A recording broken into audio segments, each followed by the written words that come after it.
അപ്പോൾ കണ്ടില്ലേ, ഒരാൾ എനിക്ക് വഴി കാട്ടിയായിട്ട് ഇങ്ങനെ പോരണം. എന്നോട് അതിന്മേൽ കയറാൻ പറഞ്ഞു. ഞാൻ എൻ്റെ ജീവിതത്തിൽ ആ ഒരു സാധനത്തുമ്പോൾ ഞാൻ കയറിയിട്ടില്ല. അപ്പം നിങ്ങളൊക്കെ കയറിക്കണോ പറയണ്ട കേട്ടോ. ഇത് ഞങ്ങളിവിടെ നാട്ടിലുള്ളൊരു പ്രസവരക്ഷൻ്റെ പ്രസവിച്ച് കിടക്കൂലേ 40 ദിവസം, അതാണ്. അപ്പം ഞങ്ങൾക്കൊക്കെ പ്രസവിച്ചെടുക്കണമെങ്കിൽ സുഖമാണ് കേട്ടോ, ഇവിടെ കിടക്കുക. അത് ഞങ്ങൾ വീടും ഇവിടെ.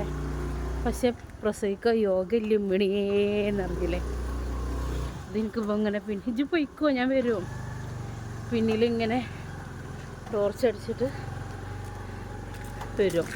എന്നാൽ ഓനോട് പൊയ്ക്കോ ഞാനാണ് വരാറുണ്ട്. ഓനക്ക് പേടിയാണ് ഞാൻ ആരെപ്പേലും ചാടിപ്പോയാലോ എന്ന് വിചാരിച്ചിട്ട്.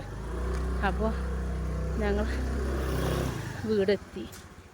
ഇത്രയേ ഉള്ളൂ. പക്ഷേ എന്നാലും എനിക്ക് പേടി എന്നെ ഒറ്റക്ക് ഇടാൻ.